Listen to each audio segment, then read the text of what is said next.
Gym वाली बहू। अरे ये क्या, निराली सुबह सुबह सब घर वालों को आंगन में बुला रही है। आइए जानते हैं कि इस बार क्या निराला करेगी सुषमा सदन में। सासू माँ, अरे ओ सासू माँ, बाबूजी, देवर जी, पिंकी दीदी और विपुल जी आप भी आइए। अरे क्या हुआ भाभी, ठीक हो ना, क्या बात है? क्यों सुबह सुबह अपनी सुरीली आवाज से गीत गा रही है ये मोहतरमा? हाँ, लिबास पहनी हो, पजामा टी शर्ट, जे बिपुल की बिड़नी को कोई शर्म ना है।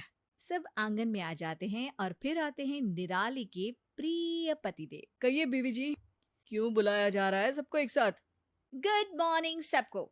मैं चाहती हूँ कि आप सब भी मेरी तरह फिट रहे, तो अब से हम सब जिमिंग मतलब कि कसरत करेंगे। अरे बहू, जय का नया चौंचला ले आई, तुलसी मैया की पूजा छोड़ कर आई मैं, और तू जय जिम में। ओ मेरी प्यारी निराली, इतना सही आइडिया है दिन स्टार्ट करने का ये तोता तो मैना की ही सुनेगा। मैं ना सुबह सुबह पढ़ती हूँ, पूरा शेड्यूल बिगड़ जाएगा मेरा। जा पिंकी, जाकर तू चाय बना ले। अब उठ ही गई है सब तो चाय पी लेंगे साथ में। सवेरे से ही ये शहरी चौचला चालू हो गए। सब अपने अपने कामों में लग जाते हैं और निराली को अकेला छोड़कर चले जाते हैं। नहीं करना तो ना सही, मैं चली जिम। विपुल जी, आप चलिए मेरे साथ। बाय सासू माँ। निराली और विपुल जिम चले जाते हैं और वापस आती ही निराली नहा धोकर किचन में पहुंच जाती है और अपनी विमला बाई को कुछ समझाने लगती है। विमला दीदी, आज से ना जरा बदलाव करना है खाने पीने में। मेरे जिम ट्रेनर ने कहा है कि डाइट का विशेष ख्याल रखूं मैं।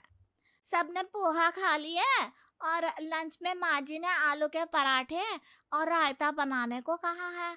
शाम में गाजर का हलवा बनाएंगी माँ जी, तो गाजर किसने को भी कह कर गई हैं। देखो, मेरे साथ साथ सबको फिट रखना जरूरी है। सासू माँ नहीं समझती ये सब। आप ऐसा करो, गाजर, खीरा, टमाटर को बारीक काट के स्प्राउट्स बनाओ और सबके लिए गाजर का जूस बनाओ। और पर हलवा, अरे अरे नो कैलोरीज, नो हलवा। और साथ में मैं वेजिटेबल खिचड़ी भी बना देती हूँ। विमला दीदी और निराली डाइनिंग टेबल पर खाना रख देती हैं और समय होते ही सब लंच के लिए आ जाते हैं। आज तो गर्मा गर्म आलू के पराठे खाने को मिलेंगे। सर्दियों में आलू के पराठे की बात ही कुछ अलग होती है। अरे क्यों भाई पिंकी, तुझे दिख रहा है क्या आलू के पराठे? नहीं ना भैया, यहाँ तो ऐसा कुछ नहीं है। अरे विमला, ओ विमला, आज मैं सत्संग में चली गई तो तूने जय का बना दे ओ, पराठे की बोल गई थी मैं। वो बहू जी ने, माँ जी। बहुरिया, का है जे सब, खाना से भी कसरत कर रही का? एकदम सही सासू माँ। ये रहे स्प्राउट्स, ये गाजर का जूस और सब्जियों वाली खिचड़ी। आप सबको भी मेरी तरफ फिट बनना है ना? मेरी जिम ट्रेनर ने कहा है कि लाइट खाना खाना होगा। सब एक दूसरे का मुंह तकने लग जाते हैं और जैसे तैसे खाना खाकर अपने अपने कमरे में चले जाते हैं। 3-4 दिन हो जाते हैं और निराली अपने निराले तरीके से पूरे घर को फिट करने के लिए नए जूस तो कभी सैलेड कभी दलिया बनाती है। तंग आकर बाबूजी और सासू माँ आपस में बात करते हैं और बहू की इस जिमिंग के भूत को निकालने के लिए कुछ करने का तय करते हैं। फिर अगले दिन प्लान के मुताबिक सासू माँ सुबह सबको आंगन में बुलाती है। सबको पता है कि बहुरिया वो जिम जाती है और अब तो हम सबको भी सब करवा रही है, तो मैं सोची कि क्यों ना बाबूजी की शक्ति दिखाओ प्रतियोगिता से जे जिम की शक्ति का पता लगाया जाए। शक्ति दिखाओ प्रतियोगिता? अरे सासू माँ, कैसी बात कर दिया आपने। क्या करना है बताइए बाबूजी। अब आएगा मजा। लगता है माँ का सब्र खत्म हुआ, घास फूस नहीं खाते बन रहा आप। अरे बहू, तैयार है बिपुल के बाबूजी। बाबूजी के कहने पर सब सोसाइटी के स्विमिंग पूल के पास पहुंच जाते हैं।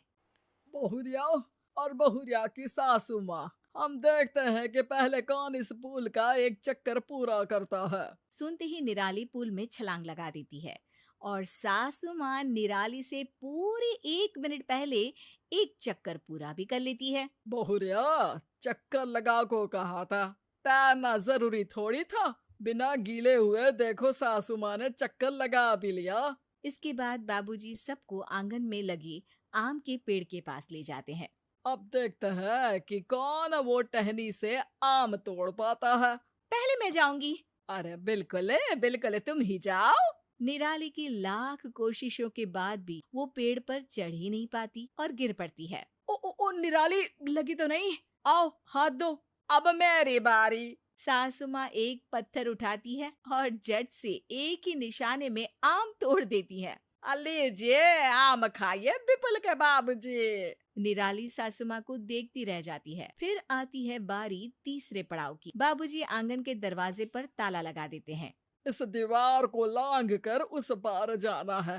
शुरुआत करते हैं हमारी प्यारी जिम वाली बहुरिया से। निराली बहुत कोशिश करती पर धड़ाम से गिर पड़ती है। फिर सासू माँ की बारी आती है। सासू माँ चारों ओर नजरें घुमाती है और उनकी नजर दूसरी दीवार से टिकी हुई सीढ़ी पर पड़ती है।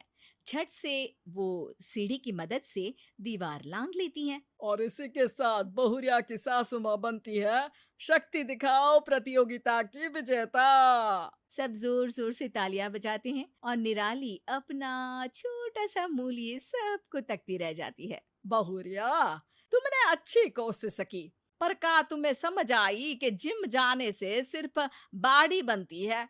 असल काम करने में शारीरिक बल के साथ दिमाग की शक्ति की भी तो जरूरत होती है ना। सिर्फ घास फूस खाने से नहीं होता सब। कसरत करना अच्छा है, पर तुम्हें जे जिमिंग से पूरा घर परेशान हो गया। करो, कोई बुराई नहीं है, पर सूझबूझ से।